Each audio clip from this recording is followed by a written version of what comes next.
بسم الله بسم الله إن الحمد لله نحمده ونستعينه ونستغفره ونعوذ بالله من شرور أنفسنا من سيئات أعمالنا من يهدي الله فلا مضل له ومن يضلل فلا هادي له وأشهد أن لا إله إلا الله وحده لا شريك له وأشهد أن محمدا عبده ورسوله أما بعد فإن خير الحديث كتاب الله وخير الهدي هدي محمد صلى الله عليه وسلم وشر الأمور محدثاتها وكل محدثة بدعة وكل بدعة ضلالة وكل ضلالة في النار আসসালামু আলাইকুম ওয়া রাহমাতুল্লাহি ওয়া বারাকাতুহু। আমরা গতদিন যেখানে শেষ করছিলাম সেখান থেকে শুরু করব। এটা একদম শেষে কনক্লুশনের আগে একটা ছোট্ট চ্যাপ্টার, কিন্তু খুব ইম্পর্টেন্ট চ্যাপ্টার, যেটাতে আহলে সুন্নাহ ওয়াল জামার আকিদার বেসিক প্রিন্সিপালগুলো 11টা চ্যাপ্টারে আমি আপনাদের বলছিলাম। 11টা চ্যাপ্টার শেষ করছেন। 11টা সাব হেডিং ছিল। ব্রডার হেডিং ছিল বেসিক প্রিন্সিপালস অফ দ্য আকিদা অফ আহলে সুন্নাহ ওয়াল জামা বা আকিদা অফ দ্য রাইটার্স সালাফ, এই ধরনের। আর তার আন্ডারে 11টা সাব হেডিং ছিল, আমরা এগুলো শেষ করছি। তারপরে তারপরে একটা মানে এক্সট্রা চ্যাপ্টার ছিল ওই 11টা চ্যাপ্টারের পরে। সেটা ছিল যে আমাদের ইমামদের কি ছিল, আমাদের এই উম্মার যারা ইমাম, তাদের আহলে সুন্নাহ জামার যারা ইমাম, যাদেরকে ইমাম মনে করা হয়, অনেকের নাম আপনারা জানেন, যেমন ইমাম হানিফা, ইমাম আহমদ বিন হাম্বল, তারপরে ইমাম আপনার নওয়াবী, এই ধরনের অনেকের নাম। এমনকি নাসিরউদ্দিন আলবানীকেও ইমাম বলা হয়, যেহেতু উনি একজন বড় আলেম ছিলেন বা লিডার ছিলেন, এই সেন্সে রিলিজিয়াস লিডার। তো তাদের ইনস্ট্রাকশন কি সেটা আমরা পড়ছি, যদিও এই যুগের কেউ ইনক্লুডেড ছিলেন না এখানে, সবাই আগেরই ছিলেন। মানে আমি বলতেছি নাসিরউদ্দিন আলবানীর যুগের খুব একটা কেউ ইনক্লুডেড ছিলেন না, আগেরই বেশিরভাগ ছিলেন। তো তাদের এই কি পড়ার পরে তাদের ইনস্ট্রাকশনগুলো আমরা পড়ছি। সুফিয়ান আস-সাওরি, ইবনে আব্বাস অ্যান্ড সো অন, আব্দুল্লাহ ইবনে ওমর, ওনাদের এইগুলা পড়ছি রাদিয়াল্লাহু আনহুমা। তো তারপরে আমরা যে চ্যাপ্টারটা শুরু করছি, এটাও একটা সাব চ্যাপ্টার, মানে ওই 11টার বাইরে একটা চ্যাপ্টার। এটা ছিল conditions and guidelines for calling people to the আকিদা অফ আহলে সুন্নাহ ওয়াল জামা। কন্ডিশন, শর্ত, গাইডলাইন হচ্ছে দিক নির্দেশনা। তো এখানে আমরা দেখলাম যে রাসূল সাল্লাল্লাহু আলাইহি সাল্লামের বায়োগ্রাফি যদি আমরা পড়ি এবং উনি কিভাবে করছেন, দাওয়াতি কাজ করছেন, তাহলে আমাদের আর অন্য কোনো ইনোভেটেড মেথড বা নতুন কোনো পথ পদ্ধতির করতে হবে না, খোঁজ করতে হবে না। এবং এই প্রসঙ্গে আমি আপনাদেরকে একটা বইয়ের কথা বলছিলাম, যেটা থেকে আমি হয়তো কখনো এই চ্যাপ্টারটা শেষ করে হয়তো আমি ওইখান থেকে একটু পড়ে শোনাতে পারি যে আহলে সুন্নাহ জামার জ্ঞান, আকিদা, মানহাজ অনুযায়ী রিসার্চ করে তারা বের করছেন যে নবী এবং রাসূলদের দাওয়াতি পদ্ধতি কী ছিল, নবী রাসূল যারা ছিলেন তারা কীভাবে দাওয়াতি কাজ করছেন। তাদের তো আল্লাহ একটাই মিশন দিয়ে পাঠাইছেন, আল্লাহর জমিনে আল্লাহর কথা শিরকভাবে মানুষ শিরক করবে না, তাওহীদ ইবাদত যেটাকে আমরা বলি, ইবাদতের ব্যাপারে শিরক করবে না, বা অন্যান্য মেইনলি তাওহীদ ইবাদতকে ঠিক করার জন্য, বা তাওহীদ উলুহিয়া যেটাকে বলি সেটাকে ঠিক করার জন্য, বাট মানে ব্রডার ইস্যু বলবো যে তাওহীদ প্রতিষ্ঠিত করার জন্য। তো তাওহীদের অন্য দুটা ব্রাঞ্চ মোটামুটিভাবে মানলেও এই তাওহীদ উলুহিয়াতে মানুষ বারবার ভুল করছে। সেটা হচ্ছে মেইন ফোকাস নবী রাসূলদের দাওয়াতের বা দাওয়াতি কাজের। আচ্ছা, যাই হোক, তো সেই বইটা ইংরেজি নাম বলছিলাম আমি, methodology of the prophets in calling to আল্লাহ। ওইটাতে আপনার কিছু কন্ডিশন আছে, যে আজকে যেরকম যে জিনিসগুলো পড়বো এই ধরনের জিনিসগুলো আরেকভাবে সাজানো আছে। তা আমরা যদি সময় সুযোগ হয় ওইখান থেকে এই চ্যাপ্টারটা শেষ করে হয়তো ওইখান থেকে একটু দেখলাম। তো আজকে আমরা পড়বো যে গাইডলাইন্স, এই রাসূল সাল্লাল্লাহু আলাইহি ওয়াসাল্লামের লাইফ নিয়ে পড়াশোনা করলে বা তার উপর ভিত্তি করে guidelines and starting points for দাইয়াস, মানে দাওয়াতি কাজ যারা করবেন, দায়ী যারা, তাদের জন্য গাইডলাইন বললেন একটা, দিক নির্দেশনা পয়েন্ট ওয়াইজ দিবেন এখন, এবং স্টার্টিং পয়েন্টস মানে কোথা থেকে শুরু করবেন সেটা। আচ্ছা, একটা একটা করে আমরা পড়বো ইনশাল্লাহ।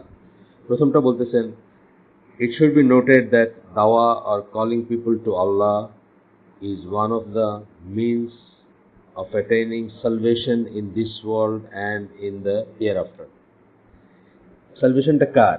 আপনার, যিনি দাওয়াত দিবেন, যিনি দাওয়াতি কাজ করবেন। এবং দাওয়াতি কাজ তো লিমিটেড স্কেলে যার যতদূর জ্ঞান সে অনুযায়ী সবাই করতে পারে।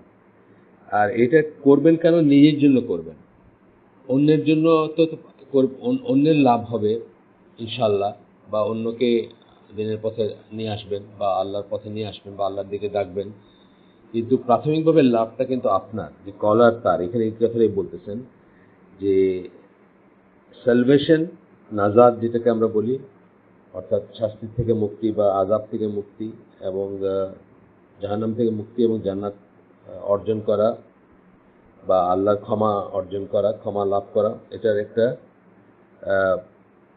One of the means. মানে এই কাজটা যদি আপনি করেন তাহলে, বা ইজিয়েস্ট মানে ইজিয়েস্ট একটা রাস্তা আমি বলবো। তার কারণ হচ্ছে যে এই কাজটা যদি আপনি করতে পারেন তাহলে আপনাকে আল্লাহ মাফ করে দিবেন, বা আপনি যে আজর বা যে রিওয়ার্ডটা করবেন সেটা মেনিফোল্ড এবং অন্য অনেক কিছুর চেয়ে অনেক বেশি।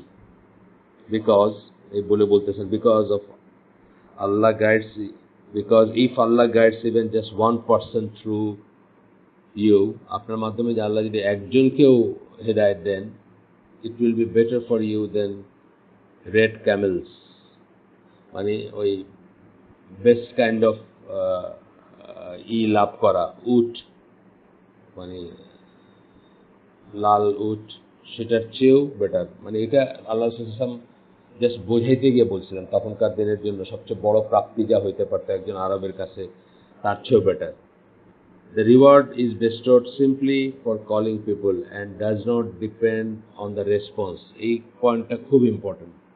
যে জন্য বললাম যে সবচেয়ে বড় লাভ আপনার, মানে আপনার কথা কেউ শুনলো কি শুনলো না, মানলো কি মানলো না, কারো চেঞ্জ হইলো কি হইলো না, আপনার রিওয়ার্ডটা কিন্তু এটা ভ্যারিয়েবল না। ইরেসপেক্টিভ অফ দ্যাট আপনি রিওয়ার্ডটা লাভ করবেন। তবে এখানে একটা ছোট্ট কথা আছে যে পরে আমরা দেখব, এখানেও এসেও আসবে, যে দাওয়াত দেওয়াটা এত ফজিলতের বা এত ভালো একটা কাজ বলেই আমরা যেন তেনভাবে দাওয়াত দিব না, ডেফিনেটলি জ্ঞানের উপর দিব। এটা খুব ইম্পর্ট্যান্ট একটা জিনিস। যেটুকুই বলবো সেইটুকু, আমি যে সব ইসলামের সব কিছু যাই না তারপরে আমাকে দাওয়াত দিতে হবে তা না।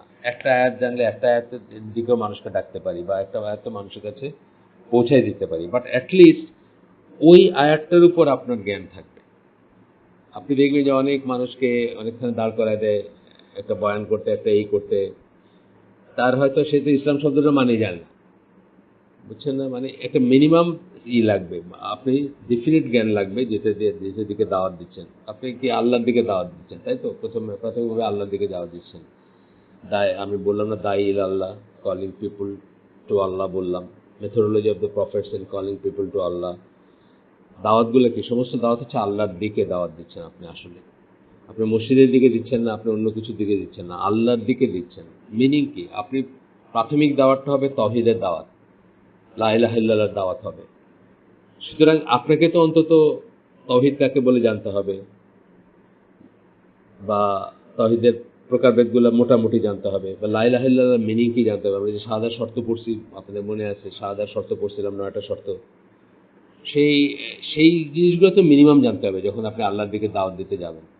কিন্তু আপনি এখন মানে একেবারেই কোনো নাই, আপনাকে দাঁড় করাই দিলাম আর বললাম যে আল্লাহর তরফে বরকত আসবে, এটা তো ঠিক না। আমরা দেখবো পরে যে ডেফিনেট জ্ঞান থাকতে হবে, বাট সমস্ত কিছু সব কিছু জানবেন এমন কোনো কথা নেই। যেটুকু বলবেন, যেটা আপনার যার দিকে দাওয়াত দিচ্ছেন বা যতটুকু বলে মানুষকে দাওয়াত দিচ্ছেন, যেটা আমি একটা উদাহরণ দিলাম যে একদম সর্বোচ্চ, মানে অ্যাকচুয়ালি দাওয়াত কিসের দিকে দেন? লা ইলাহা ইল্লাল্লাহর দিকে দেন, বা আল্লাহর দিকে দেন, তাওহীদের দিকে দেন।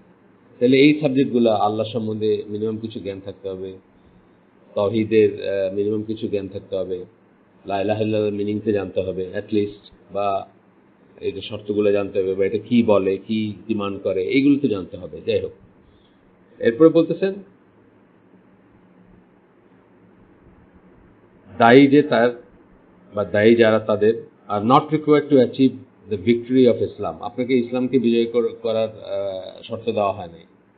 এখানে অনেকে ভুল করেন। এই যে খারেজি ট্রেনগুলো যেগুলা, বা আমি শব্দটা ইউজ করতে চাই না এই জন্য যে জিহাদ হচ্ছে অত্যন্ত বড় একটা ইবাদত, এটাকে এখন আমরা ঠেস দিয়ে কথা বলি। তারপরেও মানে সহজে বোঝানোর জন্য বলতেছি যে জিহাদি ট্রেন যাদের আছে তারা কি চান, তারা অ্যাকচুয়ালি রেজাল্ট, খুব কুইক রেজাল্ট চান। এবং এই রেজাল্টটা চাইতে গিয়ে কিন্তু এটাতে দোষ যে আছে খুব একটা তা না, এটা একটা ভুল চাওয়া, এইটাই আর কিছু না। দোষ বলতে কি, রেজাল্ট আমরা সবাই চাই, আমরা সবাই রেজাল্ট চাই, কিন্তু আমরা রেজাল্ট চাই, রেজাল্টের ভারটা আল্লাহর হাতে ছেড়ে দিই, আর কাজটা নিজেরা করে যাই সুন্নাহ অনুযায়ী, রাসূলের সুন্নাহ অনুযায়ী। আর তারা হয়তো একটু তাড়াতাড়ি রেজাল্টটা চান, তারা চান যে মানে রেজাল্টটা দেখে যাব না, বা রেজাল্টটা হচ্ছে না কেন, বা কেন দেরি হচ্ছে, এখানে একটু অধৈর্য হয়ে গিয়ে কিন্তু তাদের সমস্যাটা হয়ে যায়, আর কিছু না। তো রেজাল্ট আমরা সবাই চাই, কিন্তু কেউ কেউ সুন্নাহ পদ্ধতিতে চাই, আর কেউ কেউ সুন্নাহ থেকে সরে গিয়ে তাড়াতাড়ি তাড়াহুড়া করি একটু, যে দুনিয়ার দিকে তাকাই যে আমেরিকানরা কত সহজে ইরাক দেশটাকে ধ্বংস করে দিল বা দখল করে ফেললো, আমরা কেন পারতেছি না, বা আমাদের কেন হেডওয়ে হচ্ছে না, এই ধরনের চিন্তা করে আর কি। কিন্তু এটা সুন্নাহ বিরুদ্ধ চিন্তা। আমি সবাইকে বলি, একটু উদাহরণ দিই যে আল্লাহ রাসূল সাল্লাল্লাহু আলাইহি ওয়াসাল্লাম প্রায় 13 বছর দাওয়াতি কাজ করছেন মক্কায়। আপনারা একটা হাদিস পাবেন না, একটা, যেখানে উনি বলছেন যে মক্কার ক্ষমতাটা ওনার দখল করা দরকার, বা মক্কায় উনি শাসক হওয়া দরকার, বা মানে কি বলবো, মানে ওদের গোত্রপতি বা ওদের যারা লিডার তাদেরকে ডিপোজ করে সেখানে করা দরকার, একটা হাদিস পাবেন না। এটা এই জন্য যে আপনাকে আল্লাহ প্রাথমিকভাবে তাওহীদের উপর নিজেকে এবং নিজের আহালকে বা সবাইকে প্রতিষ্ঠিত করতে বলছেন। আর তাহলে আপনাকে, আল্লাহকে যদি ভয় করেন, আপনাকে জমিনে কর্তৃত্ব দিবেন আল্লাহ। কিন্তু আমরা উল্টাটা মনে করি, অনেকেই উল্টা সুন্নাহটা মনে করি যে আগে জমিনে যদি কর্তৃত্ব স্থাপন করতে পারি, অর্থাৎ একটা জমিন যদি শাসন ব্যবস্থা প্রবর্তন করতে পারি, তাহলেই বোধহয় ইসলাম প্রতিষ্ঠিত হবে। সেটা হয় না। আপনি পাকিস্তানের দিকে তাকায় দেখেন, ইসলামিক রিপাবলিক অফ পাকিস্তান, কি করুণ অবস্থা পাকিস্তানের। এবং এটা শুরু করছিল কি করে, এটা শুরু হয়েছিল কিন্তু মানে পাকিস্তানের প্রতিষ্ঠা হয়েছিল কিন্তু মুসলিমদের একটা আবাসভূমি হবে। এবং পাকিস্তান যখন প্রতিষ্ঠিত হয় তখন সবাই মনে করছিল যে সবচেয়ে শক্তিশালী দুনিয়ার মুসলিম দেশের একটা হবে এবং এখান থেকে ইসলাম প্রপাগেট করবে। তাদের হয়তো আশা আকাঙ্ক্ষায় দোষ নাই, কিন্তু কেবলমাত্র একটা রাষ্ট্র প্রতিষ্ঠা করে সেটা হয় নাই, আমরা দেখতেই পাচ্ছি হয় নাই। আচ্ছা, তো বলতেছেন যে আপনার দায়ী যিনি, তার জন্য ভিক্টরি অফ ইসলাম বা ইসলামের বিজয় আনতে হবে, দেখতে হবে, বা প্রতিষ্ঠা করতে হবে বা পাইতে হবে, এমন কোনো কথা নাই। For this is a matter which is under আল্লাহস control. এটা আল্লাহর কন্ট্রোলের ব্যাপার। আল্লাহ যাকে ইচ্ছা তাকে যখন ইচ্ছা তখন ভিক্টরি দিবেন। আপনি আপনার কাজটা করে যাবেন, আপনার কাজটা করে যাবেন, বসে থাকবেন না, কাজটা করে যাবেন, আল্লাহর কাছে দোয়া করবেন, চাবেন। অফকোর্স আপনার মাথায় এটা থাকবে যে আল্লাহ জমিনে আল্লাহর কর্তৃত্ব প্রতিষ্ঠিত হবে, কর্তৃত্ব বলতে আল্লাহর কথা সুপ্রিম হবে, এবং সেটা আপনার ভিশন থাকবে, আপনার স্বপ্ন থাকবে, বা আপনার আলটিমেট গোল থাকবে। বাট এই গোলটা ধরেন, আমি বলতেছি 1000 কিলোমিটার পথ হলে আপনি আপনার লাইফ টাইমে বা আপনি একা 1000 কিলোমিটার পার হয়ে যাবেন এমন কথা না। আপনি হয়তো কজটাকে 1 কিলোমিটার আগায় নিয়ে গেলেন, বাকি 999 কিলোমিটার হয়তো ইয়ার্স টু কাম অন্যরা করবে। হয়তো 900 কিলোমিটার 1 বছরেও বা 1 মাসেও হয়ে যেতে পারে এট দ্য এন্ড, সেটা আলাদা কথা। কিন্তু এইটার প্রত্যেকটা ইঞ্চ, এই রাস্তার প্রত্যেকটা ইঞ্চ কেউ না কেউ আগায় নিয়ে যাবে, তার ভিতর আপনি শরীক হবেন। এই আমি একটু জাস্ট সিমিলি দিলাম বা উদাহরণ দিলাম।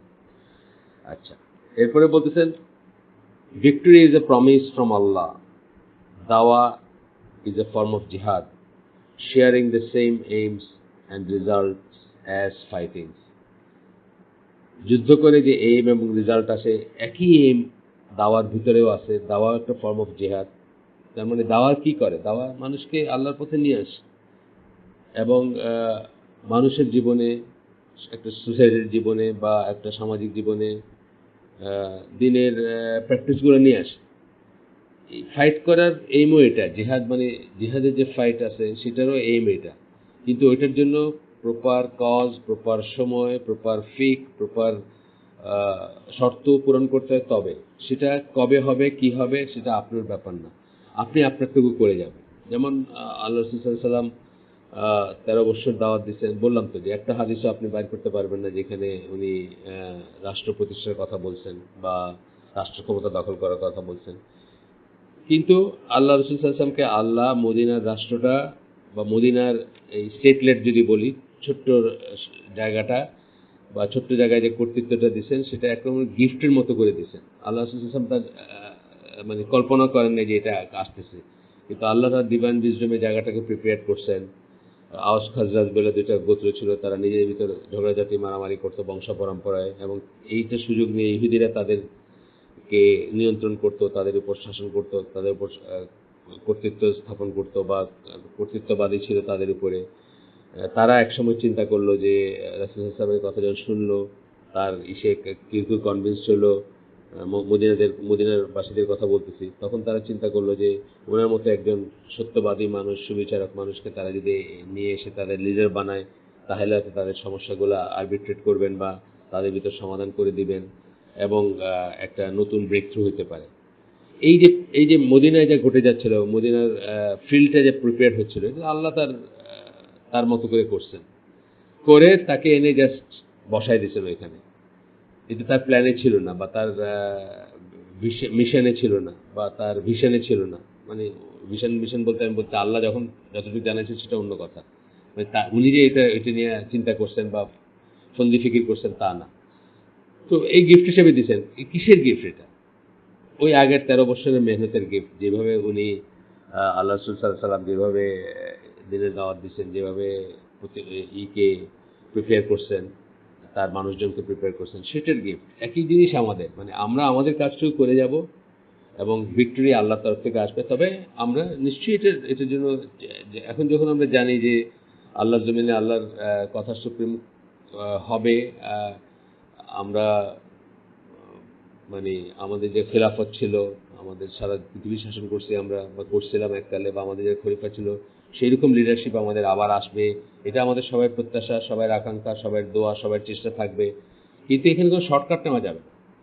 মানে ধুমধাম আমার কোনো প্রিপারেশন নাই, আমার কোনো নাই, আমি গিয়ে মানে কোনো একটা দেশ দখল করে বললাম যে একটা অংশ ডেজার্ট দখল করে বললাম যে আজ থেকে এই দেশটা আমার বা এই দেশটা খেলাফত, তারপরে কি হলো আমি এখন খেলাফত ছাড়া পাড়ায় গর্তের ভিতরে মারা গেলাম। এটা এটা ঠিক না, এটা এটা ওই ব্যাপার না, বা এটা সঠিক পন্থায় হয় নাই। এখানে শর্টকাট আছে। যাই হোক, আমাদের মূল কথা হচ্ছে যে আমরা দাওয়াতি কাজ করব, আমাদের ইসলামের ভিক্টরি আমরা এক জেনারেশনে বা আমাদের সময়েই নিয়ে আসতে হবে এমন কোনো কথা নাই। আমরা আমাদেরটুকু করে যাব, ভিক্টরি আল্লাহর হাতে, আমরা আমাদের মতো চেষ্টা করে যাব। সেই চেষ্টার প্রাথমিক, অর্থাৎ রসুলের মিশনের 23 বছরেরই 13 বছর গেছে শুধু লা ইলাহা ইল্লাল্লাহ দাওয়াত দিতে। তো আমরাও সেটা মনে রেখে আমরা সেখানে দেখব যে আমরা কি ওই পর্যায়ে যেতে পারছি কিনা বা কাছাকাছি যেতে পারছি কিনা, সেটা আমাদের কাছে মেইন অবজেক্টিভ হবে। আচ্ছা, 2 নম্বর পয়েন্ট হচ্ছে the method of the early generations of the ummah as represented by the way of Ahlus Sunnah wal Jama'ah must be emphasized. এই উম্মার প্রথম জেনারেশনগুলোর বা প্রথম মেনলি রাসূল তার সাহাবীদের যারা কি মেথড ফলো করছিলেন, তারা এটা আমি এতক্ষণ ডিসকাস করলাম, সেটা কি মেথড ফলো করছিলেন। তারা খালি তাওহীদের দাওয়াত দিয়েছেন ফর 13 ইয়ার্স, এবং তারপরেও সাকসেসটা কিন্তু ওইরকম ভয়ানক কোনো সাকসেস ছিল না। অল্প কিছু মানুষ, 100, 150, 200 মানুষ হয়তো রাসূল সাল্লামের সাথে ছিলেন, মানে সলিড মানুষ যাদেরকে আমি বলতেছি, যাদেরকে নিয়ে উনি ভরসা করতে পারছেন যে এরা দিনের উপর আছে। অ্যান্ড দেন মদিনায় আসার পরে আপনারা জানেন বদর সাহাবীদের কথা আমরা বলতেছি, 313, 317 এরকম নানা নানা নানা আসে, মানে ফিগার আসে, খিলাফ আছে, এটা নিয়ে এক্সাক্ট নাম্বারটা কত, যাই হোক। এই যে বদর সাহাবী যারা, এরাই কিন্তু কোর, মুসলিম সোসাইটির কোর, এরাই দুনিয়াতে চেঞ্জ করে ফেলছেন। কিন্তু কি দরকার হয়েছে যে বদর সাহাবী যারা, আরাবিয়ান পেনিনসুলাতে তখন যে জনসংখ্যা ছিল সেটা এসে বদর সাহাবী, অন্তত এইটুকু স্ট্রেংথ আপনার থাকতে হবে।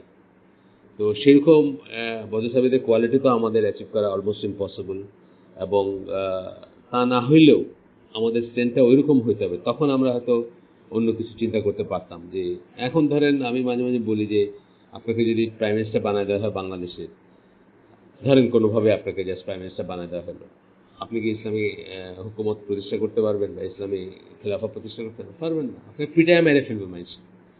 আপনার তো খেলাফার দরকার নেই, আপনি শুধু একদিনের জন্য যদি আপনাকে সুযোগ দেওয়া হয়, আপনি রাস্তায় বের হয়ে বলেন যে বাংলাদেশে যত টেলিভিশন চ্যানেল আছে, শরিয়া বিরুদ্ধে বলেই বাংলাদেশে যত টেলিভিশন চ্যানেল আছে, যত ডিশ আছে, যত ইন্টারনেট আছে, যত অশ্লীলতার ছড়াছড়ি আছে, সব যেহেতু হারাম আপনি বন্ধ করে দিবেন, আপনাকে রাস্তায় পেটায় মেরে ফেলবে মানুষ। এই জন্যই গ্রাউন্ড প্রিপেয়ার হতে হবে। গ্রাউন্ড প্রিপেয়ার হওয়ার একমাত্র উপায় হচ্ছে দাওয়াতি কাজ করা। এবং এই জায়গাটাতে কিন্তু তবলিগ জামাতের যে চিন্তাভাবনা সেটা কিন্তু ঠিক আছে। হ্যাঁ, চিন্তাভাবনাটা মানে ঠিক আছে যে আগে আগে মানুষকে দিনদার বানাইতে হবে, বাট আকিদা মানহাজ ঠিক নেই, সেটা হলো অন্য জিনিস। সেটার জন্য আমরা তাদেরকে রিকমেন্ড করি না বা তাদের সাথে যোগ দিই না। কিন্তু তাদের চিন্তাভাবনাটা ঠিক আছে যে মানে আগে আগে ইমান, আগে মানুষ প্রিপেয়ার হইতে হবে, তবে সেই দেশে যদি আপনি কোনো করেন, ইসলামী কথা বলেন, তাহলে মানুষের কাছে গ্রহণযোগ্য হবে বা মানুষ সেটাকে অ্যাপ্রিসিয়েট করবে। তা নাহলে তো আপনাকে গালিগালাজ করবে বা আপনাকে নিশ্চিহ্ন করে দিবে। যাই হোক, মিনিমাম একটা ফিল্ড তৈরি করতে হবে, ব্যাকগ্রাউন্ড তৈরি করতে হবে, মানুষ তৈরি করতে হবে, এবং সেটা চেষ্টা করে যেতে হবে। সেটা 1000 বছর লাগতে পারে, সেটা একদিনে হবে, 1 মাসে হবে, 1 বছর হবে, এমন না। তাড়াহুড়া করতে গিয়ে কিন্তু আমরা বাকি সমস্যাগুলো হয়ে যায় আমাদের। আচ্ছা, রেজাল্ট ওরিয়েন্টেড চিন্তা করতে গিয়ে আল্লাহ রাসূল সাল্লাল্লাহু আলাইহি ওয়াসাল্লাম রেজাল্ট ওরিয়েন্টেড চিন্তা করেন নাই। জাস্ট হিজরতের মক্কার পিরিয়ডের লাস্টের দিকে 1 বছর 1.5 বছর মতান্তরে বা 2 বছর আগে তায়েফে গেছিলেন, উইথ দ্য হোপ যে মক্কার লোকজন তার কথা শুনলো না, তায়েফের লোকজন হয়তো শুনবে। সেখানে কি হয়েছে? তারা তাকে পাথর মেরে রক্তাক্ত করছে। একজন কৃতদাস শুধু তার কথা শুনছে, আর কেউ শুনে নাই। ওইখানে আপনি চিন্তা করেন, ওইখানে আল্লাহ রাসূল সাল্লাল্লাহু আলাইহি ওয়াসাল্লাম যে জায়গায় দাঁড়াইছিলেন, ওইখান থেকে কল্পনা করা যায় যে পরবর্তী 10 বছরে মদিনার স্টেট প্রতিষ্ঠা হয়েছে এবং পুরো অ্যারাবিয়ান পেনিনসুলা ইসলামের আন্ডারে আসছে, কল্পনা করা যায় না। সেই জন্য আপনার কাজটা আপনি করে যাবেন এবং আপনি নিরাশ হবেন না, আপনি বিচ্যুত হবেন না, শর্টকাট নেবেন না। হ্যাঁ, আল্লাহ রাসূল সাল্লাল্লাহু আলাইহি ওয়াসাল্লাম শর্টকাট নিতে পারতেন, তাকে অফার করা হয়েছিল। আল্লাহ ফেরেশতা পাঠাইছিলেন, ফেরেশতারা এসে বলছিলেন যে আপনি যদি বলেন তাহলে আমরা এদেরকে ধ্বংস করে দেই, যারা আপনার সাথে এরকম করছে। তায়েফের লোকদের কথা বলছিলেন, আল্লাহ রাসূল সাল্লাল্লাহু আলাইহি ওয়াসাল্লাম সেটাতে রাজি হন নাই, বরং আশা করছেন যে কে জানে এদের ভিতর থেকেই হয়তো আল্লাহর বান্দা বা আল্লাহর দিনের উপর প্রতিষ্ঠিত হওয়া মানুষ বা দিন চর্চার মানুষ বের হবে, বা তারা আসলে তাই হয়েছে।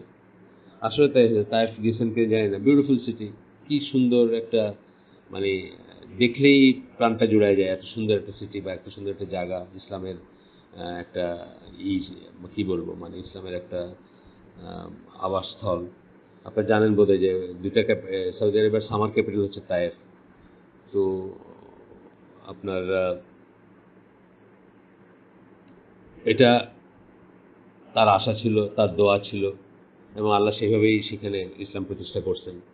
কিন্তু আল্লাহ রাসূল সাল্লাল্লাহু আলাইহি ওয়াসাল্লাম তো তার মানবিক যুক্তি থেকে দেখেন নাই যে এখানে ইসলাম, মানবিক যুক্তি থেকে কিন্তু এটা আসে না যে এই জায়গায় ইসলাম প্রতিষ্ঠিত হবে। যাই হোক, এরপরে আমরা একটু আগাই। তো বলতেছেন যে তারা যেভাবে যা এমফেসাইজ করছে না, আমরাও সেভাবে এমফেসাইজ করব। ইট ইজ মানে আর্লি জেনারেশনস এর কথা বলতেছেন, আলোচনা যে আমার early generations. It is known for its moderation, comprehensiveness and balance, far removed from either neglect or exaggeration. ওই জিনিসগুলো তাকাইলে আমরা কি দেখি? বিশেষ করে সাহাবীদের জিনিস আমরা কি দেখি? মডারেশন দেখি, কম্প্রিহেন্সিভনেস দেখি, তাদের মানে সবকিছু নিয়ে গভীর চিন্তা ভাবনা, জ্ঞান অথবা বোধ দেখি আমরা। Far remove from either neglect or exaggeration. কোনো নেগলেক্ট বলতে আমরা বোঝাচ্ছি যে কোনো একটা কিছুকে অবজ্ঞা করা বা আলস্যবশত কোনো একটা কিছু ছেড়ে যাওয়া বা কোনো একটা জিনিসকে কি বলবো, অবহেলা করা, সেটাও দেখি না আমরা। আবার এক্সাজারেশনও দেখি না, অতিরিক্ত বাড়াবাড়ি করতে দেখি না। আল্লাহ কত সাহাবীদেরকে বলছেন যে এটা করবা না, এটা করবা না, বাড়াবাড়ি করবা না। ধরেন একজন চাইছেন যে রোজ রোজা রাখবেন, বলছেন যে না, রোজ রোজা রাখবো না, তাহলে উইক হয়ে যাবা, যখন বয়স হবে তখন ফরজ রোজাটা রাখতেও কষ্ট হবে, মানে এই ধরনের জিনিসগুলো এক্সাজারেশন বা ইকে সবসময় ডিসকারেজ করছেন। আবার নেগলেক্ট কেউই করেন না। একজন মহিলা মানে নফল নামাজ পড়ার জন্য দাঁড়াইতে পারেন না, রশি ঝুলে রাখছেন, সেই রশি ধরে দাঁড়াইতেন, বলছেন যে রশিটা সরাই ফেলো, এটা বাড়াবাড়ি, এটা করার দরকার নাই কোনো। অ্যাট দ্য সেম টাইম ফরজ নামাজ বা পড়তে কেউ আসেন নাই, কি বলে জামাতে কেউ আসেন নাই, জামাত মিস করছেন। রাসূল সাল্লাল্লাহু আলাইহি ওয়াসাল্লাম কি বলছেন, আমার ইচ্ছা হয় ঘরগুলো জ্বালাই, ইচ্ছা হয়, জ্বালান নাই অ্যাকচুয়ালি, মানে ফিজিক্যালি জ্বালান নাই, কিন্তু ইচ্ছা হয় জ্বালাই দিতে। তাহলে কি ওই নেগলেক্টটাও গ্রহণযোগ্য না, এই বাড়াবাড়িটা গ্রহণযোগ্য না, মধ্যপন্থাটা এইখানে আছে।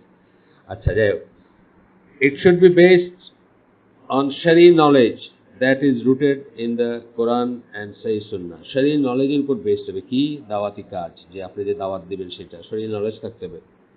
This will protect, তাহলে কি হবে, protected by the grace of আল্লাহ, আল্লাহর ইসে ফেলিওরটা কম হবে। আপনার শরীর নলেজ থাকলে ফেলিওর আসবে না, ফেলিওর বলতে মিনিংলেস হবে না জিনিসগুলো, শরীর নলেজ যদি থাকে। আপনি দেখেন এই আইএস বা আইএসের যে প্রচেষ্টাগুলো, এতে কি হয়েছে দেখেন তো, আপনি মানে সামারি করে দেখেন তো, যে আইএসের যে এই যে লক্ষ লক্ষ লোক দুই সাইডে মারা গেছে, আপনি তো গুনলে হয়তো লক্ষ লোকের উপরে হবে। দুই সাইড বলতে আমি বলছি তারা যাদেরকে মারছে এবং তাদের যারা মারছে, তারা যাদেরকে মারছে তাদেরটা অলটুগেদার একটা স্টোরি। কিছু মুসলমান ছিল, কিছু বিধর্মী ছিল, বা ওইটার হিসাবে অনেক জটিল হিসাব, আমি এটাতে যাচ্ছি না। কিন্তু তাদের যারা মরছে এরা কারা?